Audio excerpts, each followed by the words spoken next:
पण रोजच ही बाई येते, आपली आयडेंटिटी सांगत नाही, कुठला भाव खात नाही, कुठले स्वतःचं महत्त्व अधोरेखित करत नाही, येते की कामाला लागते. म्हणजे काम तर कसलं, जायचं त्यांच्या चुलीपर्यंत जायचं, गोठ्यापर्यंत जायचं, त्या काम करत असतील तिथं हातभार लावायचा. आणि ज्या गावामध्ये गेले ते गाव निर्धूर झालं, निर्मल झालं, सगळ्या बायका बचत गटामध्ये आल्या, अल्पबचत ग्राम झालं. पण मी जिथं जिथं काम केलं ते आत चुलीपासून त्या बाईनी काम केलं होतं. ती बाहेर यायला लागली, मीटिंग्स घ्यायला लागली, स्वतः मीटिंगला यायला लागली, बचत गटात स्वतः बँकेत जाऊन खातं उघडायला लागली. सगळ्या गोष्टी तिने स्वतः केल्या. ती नमस्कार करायला शिकली, आलेल्यांशी बोलायला शिकली आणि तिच्या पाठोपाठ तिची मुलं आली. त्याच्यामुळं कुटुंब बदललं पूर्णपणे. तसंच हे कातकरी वस्तीचं झालं. तुम्ही मला विचारलं की आयुष्यातलं सगळ्यात आवडतं काम तुमचं कोणतं, समाधान देणार, तर मी कातकरी वस्तीच्या कामाचं नाव घेईन. बायका म्हणायला लागल्या की आधीच का आली नाहीस, आमची पोरं मरायची वाचली असती ना, इतकी पोरं मरत होती. म्हणजे असं ते काम मला आवडलं. त्यामुळं ते मडके पळवून झाले बंगलेवाल्यांनी चांगल्या. कोणी आम्हाला बादलीनं आम्ही दर रविवारी पाणी घालायचो, मुलं बाळं, आणि कोण जे येतील ते यायचे आम्हाला लोक मदतीला. पण मग बादलीसुद्धा कोणी द्यायचं नाही. लोक फोनवरून मला म्हणायचे, अरे बाहेर आला का, आता वरती जिन्याकडे चाललात का, कोण आहे जिन्यावरती, असं. म्हणजे इतकं मला कळत होतं की कोणीतरी लक्ष ठेवतंय आपल्यावरती, आणि ते सतत लक्ष ठेवणं होतं.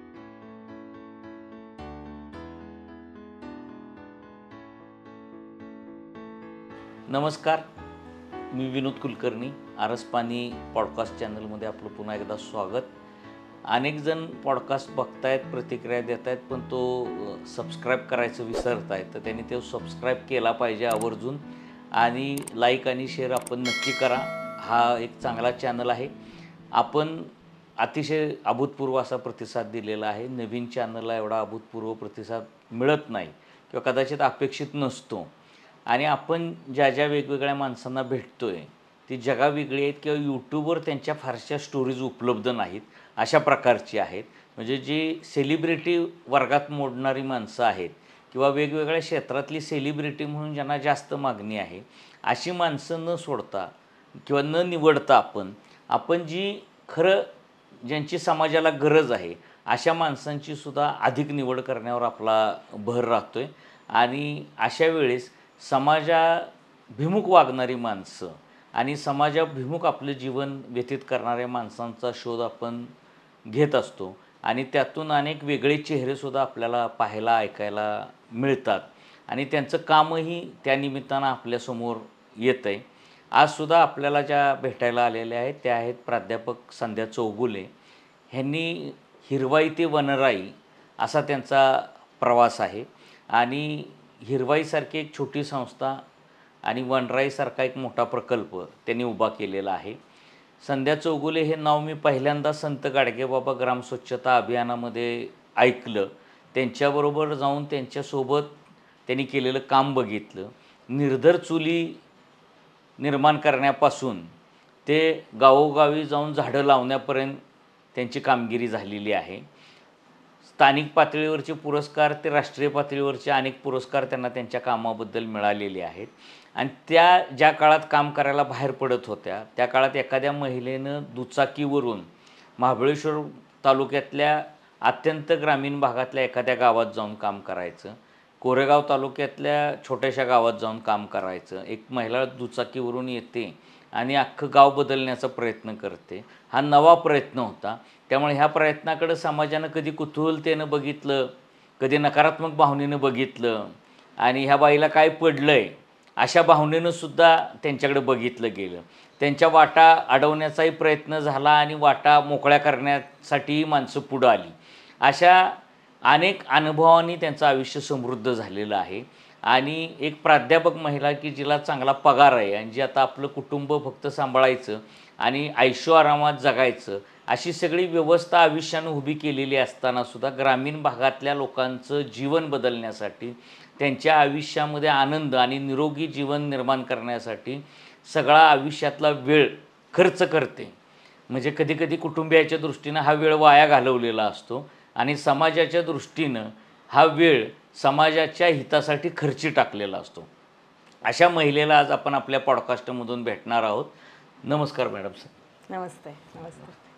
तर आपण म्हणजे मी तुम्हाला ओळखतो अशी 25 वर्ष जवळपास झालेली आहेत की मी तुमच्या पहिल्या बातमीसाठी तुमच्या दुर्गळवाडी बहुतेक गावात आलेलो होतो आणि त्या गावाची आपण पाहणी केली, निर्धर चुली कशा निर्माण केल्या ते बघितलं, सांडपाण्याचं व्यवस्थापन कसं केलं ते बघितलं. हा मी बघितलेला प्रवास आहे. पण न बघितलेला प्रवास असा आहे की तुम्ही ज्या कुटुंबातून आला आणि प्राध्यापक झाला, तर तो प्रवास तुमचा कसा होता आणि तुमच्या आईवडिलांची पार्श्वभूमी काय होती आणि लहानपणापासूनच असं समाजकारणाचं बळकटी तुम्हाला मिळालं होतं का? का नंतर वाचनातून, समाजात वावरण्यातून तुम्ही बदलला? नेमका सुरुवातीचा जीवन प्रवास तुमचा नेमका काय? या पॉडकास्टमध्ये बोलवलं, खूप सकारात्मक आणि खूप चांगल्या लोकांना तुम्ही पुढे आणताय, त्याबद्दल आधी तुमचं मी कौतुक करते, अभिनंदन करते. विनोद, तुम्ही विचारल्याप्रमाणे माझ्या बालपणाबद्दल बोलायचं झालं किंवा कुठून ही प्रेरणा मिळाली हे सांगायचं झालं तर माझे वडील होते ते लष्करामध्ये होते आणि तिथून रिटायर झाल्यानंतर त्यांना मी जे पाहिलेलं आहे किंवा घरात माझे आजी आजोबासुद्धा, आजीसुद्धा माझी, की आपलं करत असताना गावासाठी काहीतरी करणं, शेजाऱ्यांसाठी काहीतरी करणं हे मला थोडं घरातूनच मिळालं आहे असं म्हणायला हरकत नाही. झाडं लावण्याची आवड आहे ती अगदी बाळपणापासून आहे, म्हणजे 3-4 वर्षाची असल्यापासून. आणि खेड्यात बालपण गेल्यामुळं खेड्यातलं जीवन काय असतं, जगणं काय असतं, त्यातल्या चांगल्या गोष्टी, आनंदाच्या गोष्टी, सुखाच्या गोष्टी किंवा तिथले संघर्ष हे सगळे खूप लहानपणापासून माहितीचे आहेत.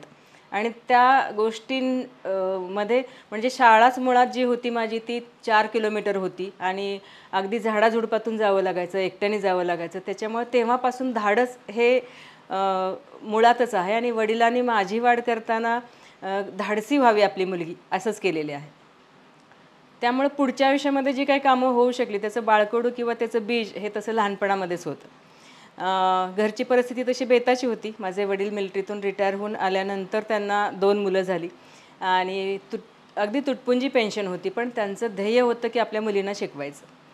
पदरात 4 मुली होत्या. 4 मुलींच्या पाठीवरती एक मुलगा झाला, शिवाजी. तो आता कमोडोर म्हणून काम करतो, विशाखापट्टणममध्ये आहे तो. पण मुलगा होईल आणि त्याला ऑफिसर बनवायचं, NDAमध्ये शिकवायचं, सैनिक स्कूलमध्ये घालायचं हे त्यांची स्वप्न होती. मी जेव्हा माझ्या वेळेला आई माझी प्रेग्नंट होती त्यावेळेला माझे वडील खडकवासल्यामध्ये नोकरी करत होते आणि तिथे मग तिथले मुलांची, ते NDAतल्या मुलांची परेड बघताना त्यांनी असं स्वप्न बघितलं की माझ्या मुलाला मी ऑफिसर बनवेन, आत्ता मला मुलगा होईल आणि मुलाला ऑफिसर बनवेन. पण माझा जन्म झाला. पण जे काही गर्भसंस्कार मिळाले, जे काही त्यांनी मला घडवलं ते अगदी मुलासारखं आणि मग मलाही मी मुलगा आहे अशीच वाढले आणि पुढच्या जबाबदाऱ्या घेताना सुद्धा एखाद्या मुलांनी ज्या आपल्या कुटुंबासाठी जबाबदाऱ्या घ्यायला हव्यात तशाच घेतल्या. लग्नानंतर मला नवरा मिळाला जोडीदार म्हणून पांडुरंग चौगुले. हे पण माझ्यातल्या सगळ्या गुणांना वाव देतील असेच मिळाले आणि त्याच्यामुळं पुढची जी काही कामं करू शकले का सामान्य कुटुंबातून येऊन अगदी खेडेगावातून येऊन ती केवळ ह्या घराच्या पाठिंब्यामुळे झाली असं म्हणायला हरकत नाही. तुम्ही प्राध्यापक होता आणि साधारण मला असं वाटतं की 30 ओलांडल्यानंतरच तुम्ही तुमच्या कामाला सुरुवात केली, म्हणजे मुलं वगैरे झाल्यानंतर तुम्हाला. वास्तविक महिला तरुणपणात म्हणजे कुठली जबाबदारी नसताना अशा क्षेत्रामध्ये येतात, काहीतरी किंवा कधी घराची पार्श्वभूमी असते किंवा कधी काहीतरी वेगळं करायची इच्छा असते. तर पहिल्यांदा जो विचार आला की ग्रामस्वच्छतेमध्ये काम करूयात किंवा ग्रामीण भागामध्ये जाऊन काम करूयात, तर 2 मुलं लहान आहेत, नवरा कमवतोय, आपणही कमवतोय, मग एवढं सुखाधीन आयुष्य तुमच्या वाट्याला आलेलं असताना अचानक दुचाकी काढावी आणि ग्रामीण भागात जावं, कधी 10 किलोमीटर, कधी 50 किलोमीटर, कधी 70 किलोमीटर, हे अचानक असं कसं काय सुचलं तुम्हाला की हेच करावं आणि हे सुचण्यापाठीमागं काय कारण होतं? याच्यामागं एक वेगळं कारण घडलं.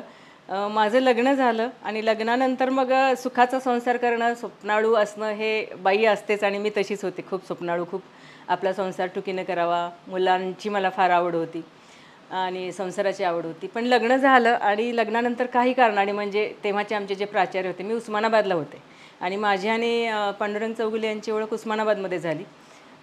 ओळखीचं रूपांतर लग्नामध्ये झालं, ओळख आणि लग्न असं. लग्न झाल्यानंतर छानपैकी एकत्र राहायचं अशी स्वप्न मी बघत होतो, पण त्यावेळेचे आमचे प्राचार्य होते त्यांना जरा त्यांच्या माहितीतली एक मुलगी चौगुलेंच्या गळ्यात घालायची होती.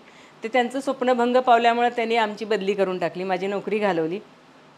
नोकरीची मला नितांत आवश्यकता होती माझ्या आईवडिलांसाठी आणि ती अटच मी घातली होती की माझा पगार जोपर्यंत माझ्या भावंडांना गरज आहे तोपर्यंत मी माझ्या माहेरी देणार.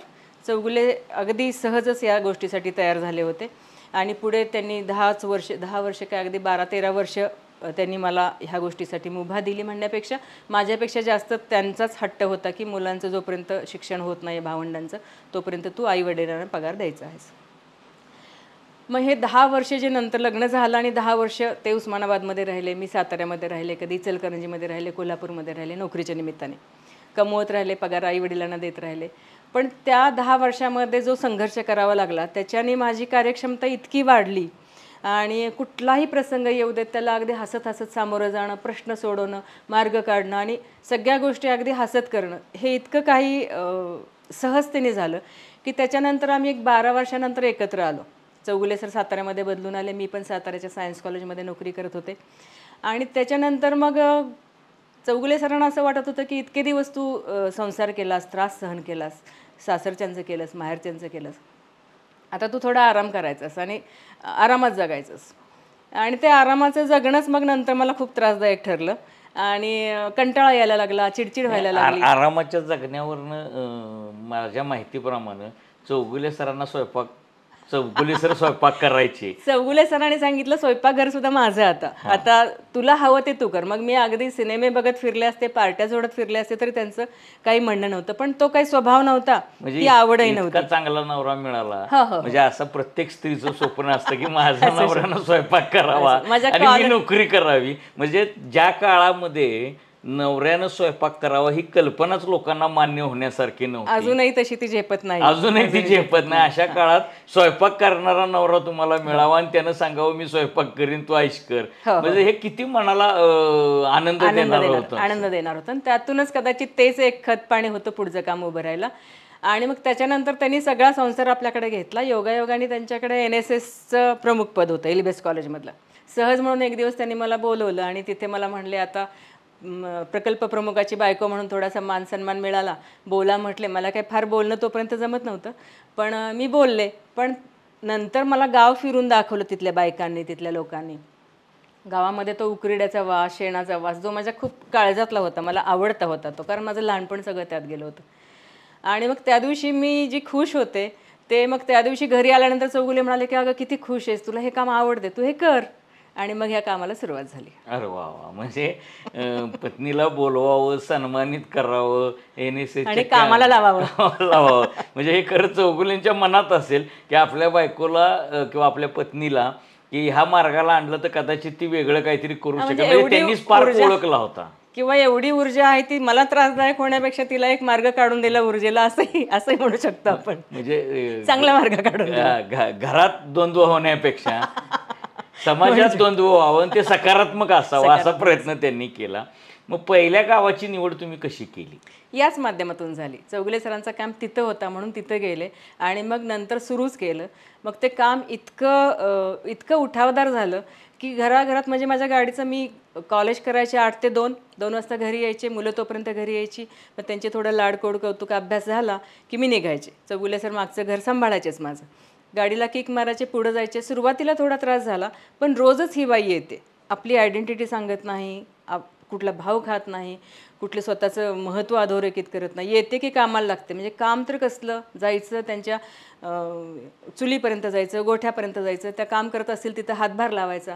बाई असल्याचा तो एक फायदा होता की मी कुठेही जाऊ शकत होते. हा, मी बघितलंय तुम्हाला की तुम्ही सहज त्या चुलीपर्यंत जायचा आणि सगळ्या तुम्हाला ओळखायच्या, तोंडावरून हात फिरवायच्या की मी ती दृश्य बघितलीत. 25 वर्ष जरी झाली तरी अजूनही डोळ्यासमोरून ती जात नाहीत. म्हणजे एक तर तुमच्याबद्दल मला एक कुतूहल होतं की एक बाई एवढं कसं काय काम करू शकते. म्हणजे सातारासारख्या ठिकाणी जी की एकतर आपला जो समाज आहे सातारा जिल्ह्याचा, तो असा बाईला पुढं आणून काम करायला प्रोत्साहित करणारा त्या काळातला नव्हता. खरं तर आपल्याला येसूबाई राणी साहेबांचा वारसा आहे की त्यांच्या मुलानंच पुढं आपलं सातारचं साम्राज्य आटकेपार नेलं आणि जिजाऊंपासून ताराऊपर्यंत आपण सगळा सांगतो. पण आपल्या घरात एखादी जिजाऊ निर्माण व्हावी अशी कुणाला वाटत नाही. तर तशा प्रकारे तुम्ही वाटचाल केली. तर किती गावं तुम्ही सुधरवली आणि किती गावांमध्ये तुम्ही गेला? इंगळेवाडी बेबलेवाडी ती जी 4 गावं आहेत ती एक एक गाव करून केलं. मी 1 वाजता रात्री घरी यायचे, मोटरसायकलवरून यायचे. म्हणजे एखादा नवऱ्याला काळजी वाटू शकते की आपली बायको इतक्या रात्री येते, तिच्या नाही म्हटलं तरी सुरक्षिततेची काळजी. पण मी असं बघितलं की माझ्या वडिलांनी कधी माझी काळजी केली नाही, माझ्या नवऱ्याने कधी काळजी केली नाही. आता मुलं काळजी नाही असं नाही, काळजी वाटली नाही त्यांना, कारण त्यांना माहित होतं ही काढेल, काय प्रसंग आला तर मार्ग काढेल. पण पण दाखवत होते मी खूप धाडशी आहे, मुळात होते की नाही, पण दाखवून दाखवून धाडस निर्माण झालं. आणि ज्या गावामध्ये गेले ते गाव निर्धूर झालं, निर्मल झालं. सगळ्या बायका बचत गटामध्ये आल्या, अल्पबचत ग्राम झालं, संतती नियमन प्रत्येक जितकं काही तिथं होतं त्या सगळ्या गोष्टी झाल्या. म्हणजे बारीक बारीक बारीक गोष्टी. प्रत्येक बाईच्या दारात परसबाग झाली, रस्त्याने झाडं लागली. शेतामध्ये आम्ही वनराई बंधारे, तुम्ही आला होता अकले गावामध्ये, आपण वनराई बंधारे केले तिथं ते बघायला. सांडपाण्यावर बाग फुलवली. असं प्रत्येक गावामध्ये प्रत्येक घरामध्ये झालं. ते बाईला आवडायला लागलं. म्हणजे बाई स्वतःवर प्रेम करायला लागली, स्वतःच्या कामावर प्रेम करायला लागली. बायका बाहेर आल्या, बायकांच्या मागोमाग त्यांची मुलं बाहेर आली. आणि अशी जी गावं सुधारली ज्या बायकांनी हे घेऊन, क्रेडिट घेऊन म्हणा किंवा पुढाकार घेऊन म्हणा, ती गावं परत मागं गेली नाहीत. साधारणपणे ग्राम स्वच्छता अभियानामध्ये घरं रंगवणं, गाव रंगवणं, रस्ते सुशोभित करणं ही वरवर दिसणारी कामं होत होती. पण मी जिथं जिथं काम केलं ते आत चुलीपासून त्या बाईनी काम केलं होतं. ती बाहेर यायला लागली, मिटिंग्स घ्यायला लागली, स्वतः मिटिंगला यायला लागली, बचत गटात स्वतः बँकेत जाऊन खातं उघडायला लागली. सगळ्या गोष्टी तिने स्वतः केल्या. ती नमस्कार करायला शिकली, आलेल्यांशी बोलायला शिकली, आणि तिच्या पाठोपाठ तिची मुलं आली. त्याच्यामुळं कुटुंब बदललं पूर्णपणे. म्हणजे तुम्ही फक्त गाव बदललं नाही तर माणसं बदलली, आणि माणसं बदलता बदलता पुढच्या पिढ्याही बदलल्या. झालं तसं. हे ग्रामस्वच्छतेचं जे काम आहे ते तुम्ही खूप काळ, प्रदीर्घ काळ असं केलं, आणि प्रदीर्घ काळ केल्यानंतर तुम्ही सदर बाजारमध्ये एका पडीक जागेवर वनराई उभा करण्याचा प्रयत्न केला. तर अचानक गाव सुधरवता हा झाडं लावण्याचा नाद कुठनं आला तुमच्या डोक्यामध्ये, किंवा हा नाद कसा काय लागला तुम्हाला? म्हणजे गाव सुधारवणं हा भाग वेगळा आणि झाडं लावणं हा भाग वेगळा, म्हणजे दोन वेगवेगळे विषय. म्हणजे एका क्षेत्रामध्ये आता आपण अत्यंत चांगलं काम करतोय, लोक प्रतिसाद देत आहेत, गावं साथ देत आहेत, म्हणजे त्यामध्ये सुद्धा तुमचं करिअर होऊ शकलं असतं. म्हणजे सामाजिक कामसुद्धा एक करिअर करण्याच्या दृष्टीनंच असतं असं मी तरी समजतो, की ते करिअरचा भाग आहे. माझ्या जीवनात मी काय केलं, तर जसं मी ग्रॅज्युएट झालो, मी ही नोकरी केली, तसं सामाजिक काम मी ह्या क्षेत्रामध्ये उत्तुंग केलं, आयुष्यभर केलं. तर ते मधनंच काम तुम्ही कमी केलं आणि डायरेक्ट झाडं लावायची एक प्रचंड मोठी मोहीम तुम्ही घेतली. त्याची सुरुवात सदर बाजारामध्ये झाली. तर ती कसं काय, ते काय डोक्यात आलं तुम्हाला? ॲक्च्युली त्याची सुरुवात गावागावातूनच झाली होती. झाडं लावणं हेच मूळ खूप आवडीचं म्हटलं तर झाडं लावणंच आहे. जी मी अगदी लहानपणी बाळपणात लावलेली झाडं आता 60 वर्षाची झालीत. मी 62ची असेल तर माझी झाडं 60 वयाची आहेत. अगदी वडाची, पिंपळाची माझ्या शाळेमधली जी आम्ही लावलेली होती. गावागावातून काम करताना साईड बाय साईड झाडं लावणं चालूच होतं. प्रत्येक बाईला त्याबद्दल प्रमोट करणं चालूच होतं. आणि मग हे लोक कधीतरी भेटायला यायचे. सायन्स कॉलेजमध्ये असताना मी, लेंगा पैरणवाली माणसं असायची, अगदी लुगडी नसलेल्या बायका काहीतरी मंडईत आल्या तर मग मला फुलं घेऊन यायच्या, सीताफळं घेऊन यायच्या. ही तू दिलेली सीताफळाची फळं, ही तू दिलेल्या ह्याची सोनचाफ्याची फुलं. आणि तेव्हा मला असं वाटलं की अरे इतकं छान, किती झाडं लावणं म्हणजे खूपच असं मनातलं काम आहे, काळजातलं काम आहे. आणि मी लावलेली झाडं आणि हे फळं खात आहेत, हे फुलं घेत आहेत, त्यांना सुगंध मिळतो आहे. आपली स्वतःची झाडं असायला पाहिजेत आणि रोज ती दिसायला पाहिजेत, असं एक वेडं स्वप्न मनात ठेवलं. आणि मग कुठं लावायची झाडं? जागा तर आपल्याकडे मालकीची जागा कुठं नाही आहे. मग रोज आपण जातो कॉलेजला जाताना रस्ता दुतर्फा आपण झाडं लावावीत आणि छान मग त्याला फुलं येतील, फळं येतील, पक्षी येतील. आणि मग ते स्वप्न सुरू झालं बघायला. आणि चौगुले सरांचं जोपर्यंत मी गावागावातून काम करत होते, जवळजवळ 10-12 गावं मी स्वबळावरती सगळी पुढं आणली. नंतर मग काम इतकं चांगलं होतं आहे म्हटल्यावर मला सगळीकडनं NSSच्या काममध्ये बोलवायला लागले. जिल्हा परिषदकडनं गाव पातळीवरती असेल, तालुका पातळीवरती असेल, अगदी राज्य पातळीपर्यंत मी भाषण करायला मला बोलवायला लागले. कारण की मी ह्याचं भाषण देऊन आले शौचालय बांधण्याबद्दलचं, की तिथंच 8-10 लगेच भूमिपूजन व्हायची. इतकं ते अनुभवामुळं खूप ते स्ट्रॉंग होत गेलं. आणि मग म्हणजे लोक मला म्हणायचे की आता तुम्हाला PhDच द्यायला पाहिजे, किंवा मला पण खूप सोप्या सोप्या गोष्टी सुचायला लागल्या की कसं शौचालय, गरीब एखादी बाई असेल तर अगदी 150-200 रुपयात कसं शौचालय मी तिला बांधून देऊ शकेन. अगदी लाखापर्यंत पण होऊ शकतात. आणि अगदी गरीब लोकांनी शौचालय बांधून घेतले आणि खूप चांगलं काम झालं. तर हे करत असताना मग झाडं पण एका बाजूनं वाढत होती. आणि मग चौगुले सरांना मी म्हटलं की असं असं मी ठरवते की घर ते कॉलेज आपण झाडं लावायची. त्यांनी मला वेड्यात काढलं. म्हटलं खेड्यात जातेस तिथं लोक तुझ्या मागोमागे येतात, तुला पण ते आवडते, तेवढं करतेस तिथं पण तर ठीक आहे.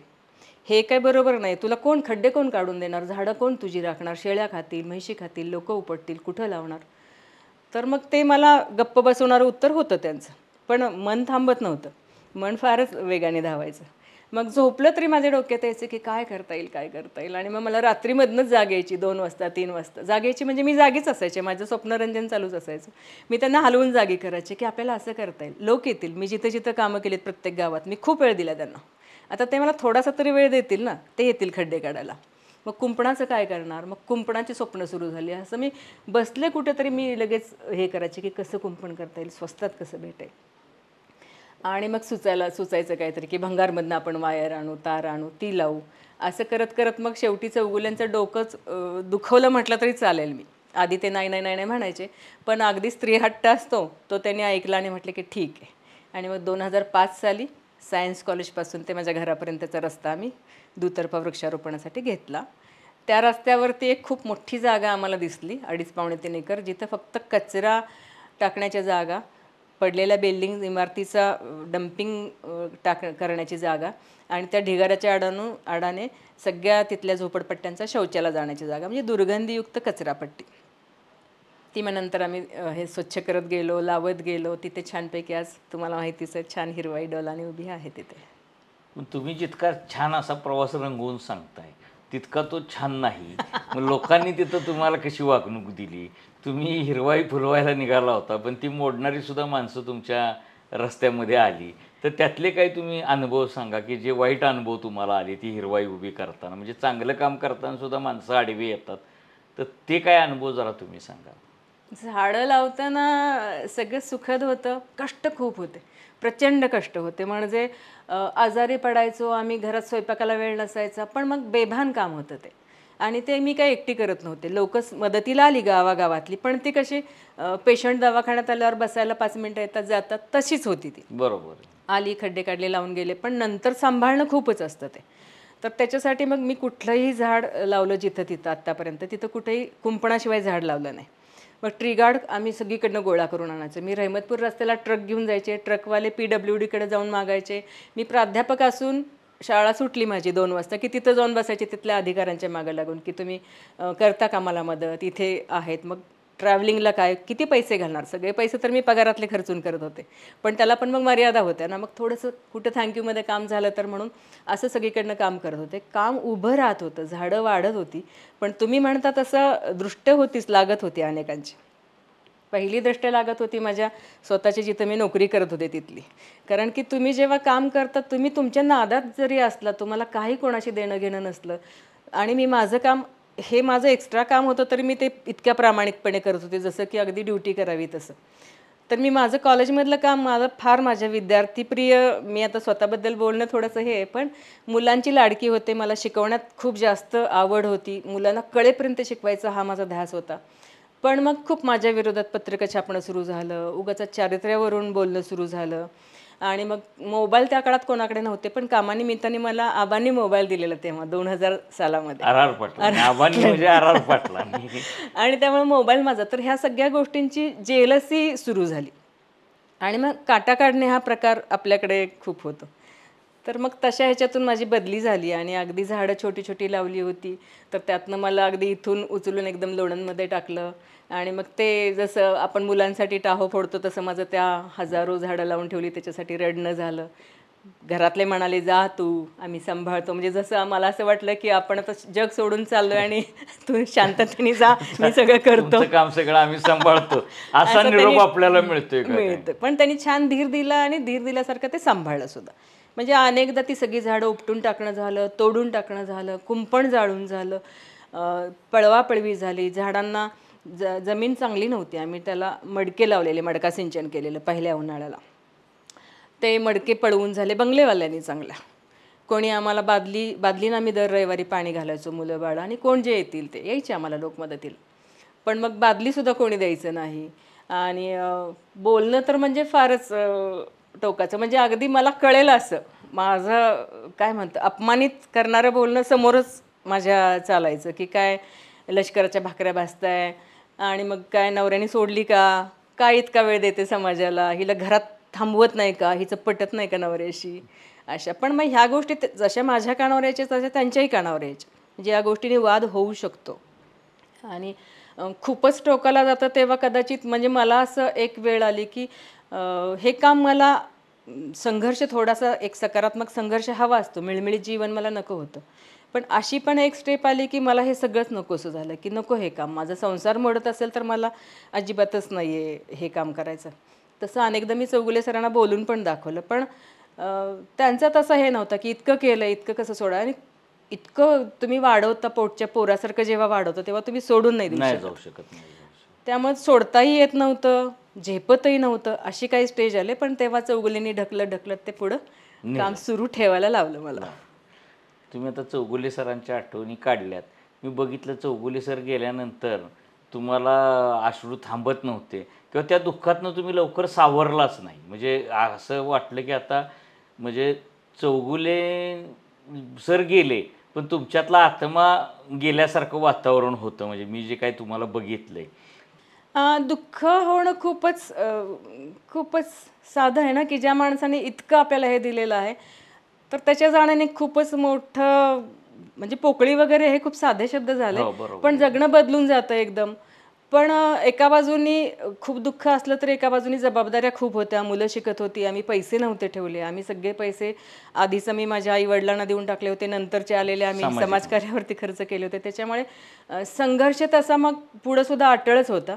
आणि मग ते दुःख बाजूला ठेवून, म्हणजे ते गेले तेव्हा सुद्धा आम्हाला काम बंद करा म्हणून सांगणारे आम्हाला दोघं नाही, मला त्यांच्याबद्दल येऊन त्यांच्याबद्दल वाईट गोष्टी सांगणार, गैरसमज पसरवणार, त्यांच्याजवळ जाऊन माझ्याबद्दल गैरसमज पसरवणार, आमचा संसार मोडण्याचा खूप खूप मोठा प्रयत्न त्या काळामध्ये होत होता.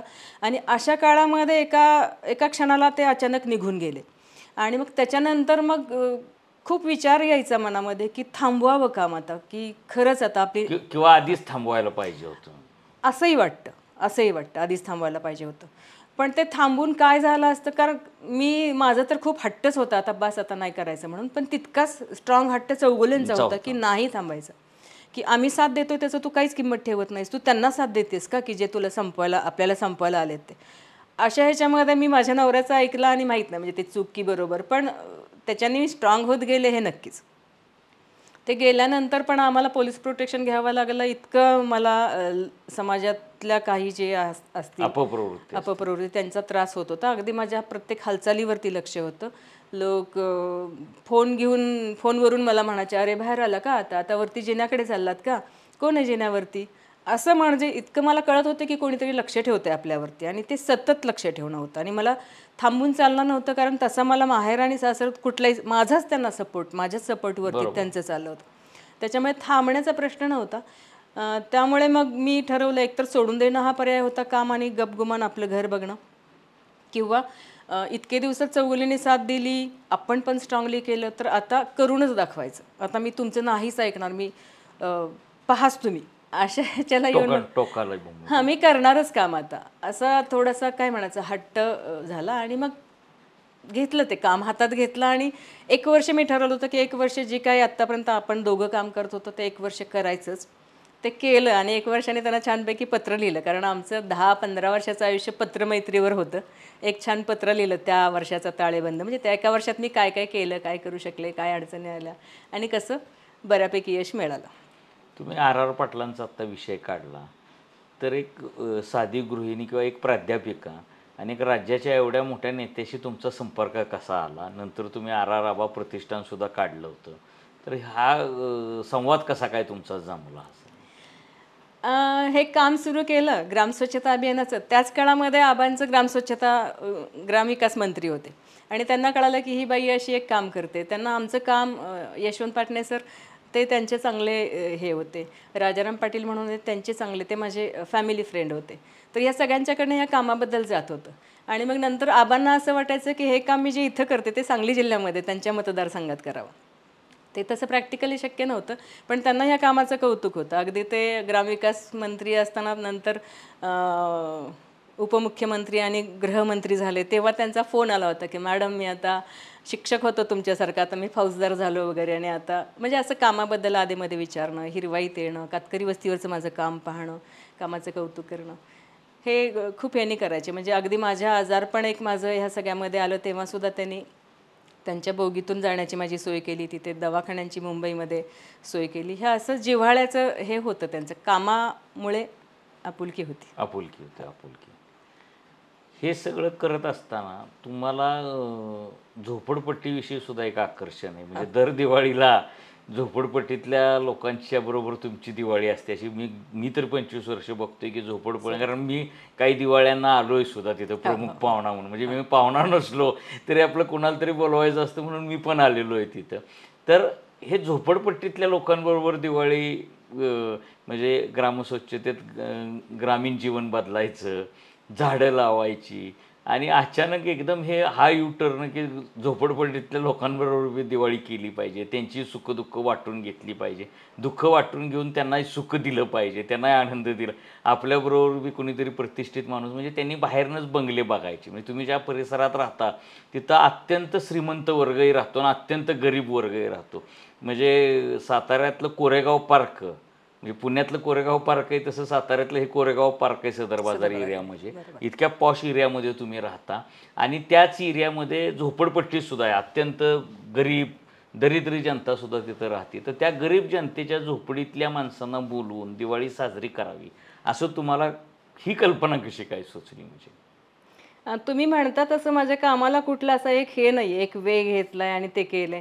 मला आवडेल ते, आणखीन जे काम आनंद देईल अशी कामं मी करत गेली, जशी भेटत गेली कामं माझ्या रस्त्यात आली आणि ती मी स्वीकारत गेले. तसंच हे कातकरी वस्तीचं झालं. तुम्ही मला विचारलं की आयुष्यातलं सगळ्यात आवडतं काम तुमचं कोणतं, समाधान देणार, तर मी कातकरी वस्तीच्या कामाचं नाव घेईन. तुम्ही सगळी कामं माझी बघितलेली आहेत. ग्रामस्वच्छता अभियानात काम करत असताना थोडं नाव झालं आणि एके ठिकाणी पाहुणे म्हणून एक छोट्या छोट्या कार्यक्रमाला बोलवायला लागले. तसं त्या खेड ग्रामपंचायतीतला एक जय मल्हार हाऊसिंग सोसायटी आहे, तिथे मला पाहुणा म्हणून बोलवलं होतं. मी खुर्चीवर बसले होते आणि समोर हे सगळे कातकरी मुलं, त्यांच्या आया बसलेल्या, काहीतरी खाऊ वाटप, दप्तर वाटप असा कार्यक्रम होता, खाऊ वाटपाचा होता. त्या बाईच्या मांडीवर बसलेलं, भाषणं चालू होती, बाईच्या मांडीवर बसलेलं मूल उठायचं, समोरनं ते सगळे गटाराचं पाणी व्हायचं, तिथं असं ते खेळत होतं सुरुवातीला पाणी. आणि तेव्हाच माझा जीव खालीवर होता की अगं बाई ते गटाराचं पाणी उडतं त्या बाळाच्या ह्याच्यावरती. मग नंतर तरी पण मी खाणाखुणा करत होते स्टेजवर बसून, ते फार मॅनरलेसच दिसत होतं पण ते माझं चालू होतं.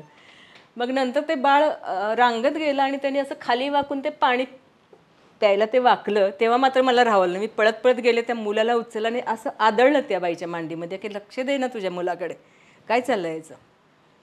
आणि तेव्हा बघितलं मी समोर बसून मुलांना खरूज, बेचक्यातून खरूज, अल्सर्स आणि खूप आजारपणं, घाण, इतकी घाण त्या वस्तीमध्ये की तिथेच कोळ्याची जाळी, जाळ्यामध्ये अडकलेले मासे, त्याचा वास, शेवाळलेलं सगळं. आणि त्या काळात मी रात्री 12-12, 1-1 वाजेपर्यंत लोधोड्याला जायचे, दुर्गळवाडीला जायचे, अनपटवाडीला जायचे, तुम्ही म्हणता तसं उमरीला जायचे, इतकी गावं मी फिरायचे. तेव्हा असं मला वाटलं की घराच्या शेजारी 1.5 किलोमीटरवरती इतके कामाला संधी आहे आणि मी कुठं कुठं फिरत बसते. आणि मग त्यावर्षी मी सुरू केलं काम. तो कार्यक्रमानंतर मी तिथं की आता ही वस्ती आपण सुधारायची. सोपं तर अजिबात नव्हतं, मला विचारत कोणी नव्हतं तिथं गेल्यानंतर, कारण ते त्यांच्या नादामध्ये. आणि मला असं वाटायचं की त्यांनी मला स्वीकारावं, काम व्हावं, तर ते स्वीकारत नव्हते. आणि मग दरवेळेला मी काहीतरी खाऊ घेऊन जायचे, काय यायचे. बरोबर त्या काळामध्ये माझे सासरे गेले, दिवाळी तोंडावर आलेली. दिवाळीचं सगळं आपल्याकडे गेलं माणूस की देतात ना, तसे डबे भरून भरून माझ्या घरी यायचे. ते दिवाळीचे डबे मी उचलायचे, खाणार किती ना आम्ही 4 लोक, उचलून घेऊन जायचे आणि त्यांच्याकडे रिकामे करायचे. मग मुलं गोळा व्हायला लागली, मग त्याच्या जोडेल मी बिस्किटचे पुडे न्यायला लागले, जुने कपडे न्यायला लागले. पोरं कधी चड्डी घातलेलं एक मूल तुम्हाला मिळणार नाही. आणि अशी आजारपणं, घाण सगळी. मग हळूहळू पोरं जमायला लागली, पोरांच्यामुळे त्यांच्या आया माझ्या मागे यायला लागल्या. मग माझं काम चालू झालं, झाडून काढला, घाण काढली सगळी, मुलांना आंघोळी करायला शिकवले. म्हणजे ती पोरं माझ्या अशा आसपास कडेवर हाताला माझे पदर धरून, ओढण्या धरून माझ्या मागे फिरत असायची. माझी पोरं घरी गेल्यावर म्हणायची बाहेरच थांब आणि हळूच जाऊन आंघोळ कर आणि मगच आमच्या जवळ आहे. म्हणजे पोरं मला जवळ करायची नाही, तितकं माझा सुद्धा वास सुरू झाला शेवाळेला. ती जी दिवाळी पहिली आम्ही साजरी केली तेव्हापासून बाकीची कातकरी वस्तीचा कायापालट तर झालाच. महिनोन-महिने आम्ही तिथे कॅम्प घेतले, शिबिरं घेतली, आरोग्य शिबिरं. तिथली मुलांचा मृत्यू प्रमाण प्रचंड होतं, ते कमी आलं.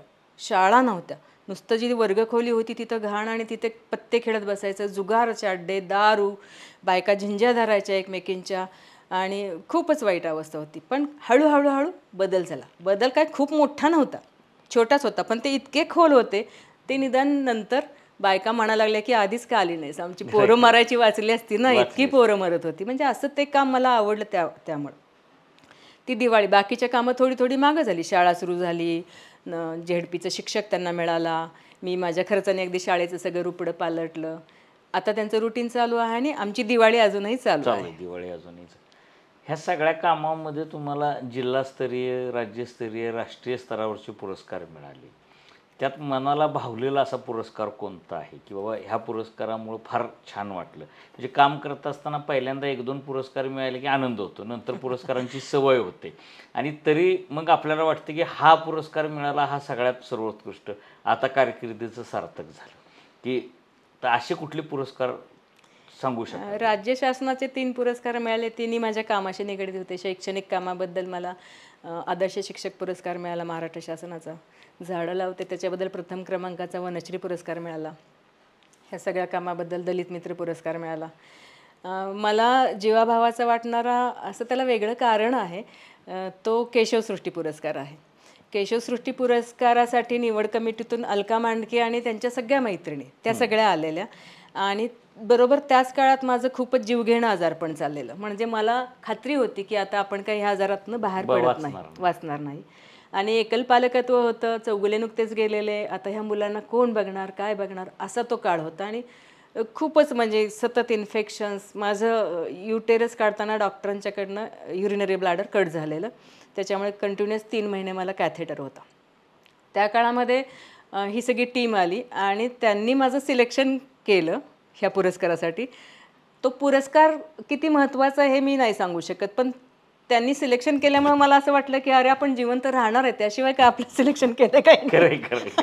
त्यामुळे मला तो पुरस्कार, जी मनात एक निराशा आली होती त्या पुरस्काराने झटकली गेली. कदाचित ती सकारात्मकता नसती तर मी खाली गेले असते अजून. म्हणजे माझा आवाज तोंडातून निघायचा नाही, सतत इन्फेक्शन्समुळे मी क्षीण झालेले, मी बोलले तर कोणाला ऐकू येत नव्हतं. 3-3 महिने कॅथेटर घेऊन सगळ्या जबाबदाऱ्या पार पाडणं घराच्या, कुटुंबाच्या, ह्यातून मी खचलेले होतेच, मनानं खचलेले होते. त्याच्यासाठी हा पुरस्कार मला हे झाला. मांडके मॅडमशी तुमचा फार नंतर घनिष्ठ संबंध झाला, तर त्यांचा काय अनुभव सांगता येईल का तुम्हाला? अलकाताई माझी आई, बहीण, मैत्रीण, सखी, देव माझ्यासाठी सगळं काही आहे. म्हणजे मला खूप सतत आपल्या आयुष्यात चढउतार सुरू असतात, पण काही झालं तरी तिच्याशी बोललं की मला छान वाटतं. अशी काही माणसं असतात आपल्या आयुष्यात, अगदी हाताच्या बोटावर एकच हात पुरे होईल एवढीच माणसं असतात, त्यातली ती अगदी 1 नंबरला आहे म्हटलं तरी चालेल. आता आपण तशा खूप गप्पा मारलेल्या आहेत, म्हणजे ह्याच्यापेक्षा आणखी वेगळं काही तुम्हाला विचारावं असं मलाही वाटत नाही. पण आपण जर बघितलं असेल तर एक हिरवाई ते वनराई हा अतिशय छान असा प्रवास वाटत असला तरी तो संघर्षमय आहे, अतिशय थक्क करणारा आहे. ज्या काळात बाईला उंबरठा ओलांडून बाहेर पडणं सहज शक्य नव्हतं, जरी आपण सावित्रीबाईंचा वारसा सांगत असलो तरी आजही ते फारसं शक्य आहे असं मला वाटत नाही. आजची पिढी तर फार वेगळी आहे, ती उंबरठा ओलांडून बाहेर पडायला लागलेली आहे, पण ती फक्त व्यावसायिक दृष्टीनं किंवा आयुष्याच्या क्षेत्रामध्ये आर्थिक प्रगती कशी होईल आपली ह्या दृष्टीनं बाहेर पडणारी आहे. आणि ज्या काळात आर्थिक प्रगतीचं सुद्धा वावडं होतं त्यावेळेस एक समाज सुधारला पाहिजे, समाज बदलला पाहिजे, मृत्यूदर कमी झाला पाहिजे, अशा अनेक कारणांनी वेगवेगळी कामं करणाऱ्या एक महिला संध्या चौगुले यांना आज आपण भेटलेलो आहोत. संध्या चौगुले यांचा प्रवास असा एका पॉडकास्टमध्ये उलगडणारा नाही. मी अनेक वेळा त्यांना सांगतो की तुम्ही आत्मचरित्र लिहा, चांगलेही अनुभव लिहा आणि वाईटही लिहा. पण कदाचित लिहिण्याची इच्छा असेल, पण वाईट कशाला लिहावं म्हणून चांगलंही लिहिलं नसेल. काय त्यांचं कारण त्यांनाच माहिती. नाही, लिहिणार आहे, ऐकणार आहे तुमचं. लिहिणार आहे. म्हणजे चला या पॉडकास्टच्या निमित्तानं आता रेकॉर्ड झालं की संध्या चौगुले त्यांचं चरित्र, आत्मचरित्र लिहिणार आहेत. आणि त्यामुळं माझ्या पॉडकास्टचा काही फायदा झाला असेल तर माझी जी काही एक इच्छा होती की संध्या चौगुलेंनी स्वतःचं आत्मचरित्र लिहावं. 25-30 वर्षापूर्वी सांगताय मला हां, की 25-30 वर्ष मी त्यांना सांगतो की तुम्ही तुमचं चरित्र लिहा. पण किमान कदाचित त्यावेळेस त्यांना वाटलं नसेल की अजून एवढं काम झालं आहे वगैरे. पण आज इतकं काम त्यांनी केलेलं आहे की संध्या चौगुले हे नाव तसं महाराष्ट्राला माहिती असलेलं नाव आहे. म्हणजे त्यांच्यावर एक पुस्तकही महावीर जोंधळेसारख्या मोठ्या संपादकांनी, म्हणजे जे मलासुद्धा शिकवायला होते महावीर जोंधळे, म्हणजे फीचर रायटिंग कसं करावं हे महावीर जोंधळेंनी मला शिकवलं, जे लेखकसुद्धा आहेत मोठे. तर त्यांनी त्यांच्यावर एक पुस्तक लिहिलं त्यांच्या कारकिर्दीवर, किंवा लेख मागवून ते एक पुस्तक आलं. परंतु संध्या चौगुलेंचं स्वतःचं आत्मचरित्र नाही. ते संध्या चौगुलेंनी काय काम केलं ह्याच्यासाठी लिहा असं मी कधी सांगितलं नाही त्यांना. तर अनेक महिला मुलींना प्रेरणा मिळावी की आपणसुद्धा संध्या चौगुलेंच्या मार्गानं गेलं पाहिजे. आणि संध्या चौगुलेंच्या मार्गाने जाण्यासाठी संध्या चौगुलेंचं नाव पुरेसं नाही, त्यांचं काम कुठंतरी चरित्र रूपानं आलं पाहिजे. महाराष्ट्रात, जगात ते गेलं पाहिजे. फक्त मराठी भाषेतच नाही तर वेगवेगळ्या भाषांमध्ये त्यांच्या चरित्राचं भाषांतर झालं पाहिजे. असं एक मी त्यांचा चाहता असल्यामुळं, किंवा एक आम्ही कौटुंबिक जवळ असल्यामुळं, अगदी आमचं खूप जवळचं नातं असल्यामुळं, मांडलेलं नातं असलं तरी ते रक्ताच्या नात्यापेक्षा जास्त आहे, असे आमचं नातं आहे. आणि अशा नात्याच्या व्यक्तीला जगासमोर त्यानं यावं त्याच्या कामाच्या रूपानं, आणि अनेकांना प्रेरणा मिळावी. कारण खूप प्रेरणा घ्यावी असं त्यांचं काम आहे. म्हणजे कुतूहल ते कौटुंबिक संबंध असं आमचं नातं तयार झालं. तर संध्या चौगुलेंबरोबर आज गप्पा मारून कुटुंबातल्या व्यक्तीशी जरी गप्पा मारल्याचा आनंद असला तर एक त्यांचं काम पुन्हा एकदा प्रकाशझोतात आणण्याचा हेतू होता, आणि तो नक्की यशस्वी होईल अशी मला खात्री वाटते. आपण हा पॉडकास्ट जरूर पहा. हा पॉडकास्ट आपल्याला नक्की आवडेल, आणि आपण आपल्या प्रतिक्रिया द्या. पॉडकास्ट शेअर करा, लाईक करा आणि सबस्क्राईब करा. नमस्कार.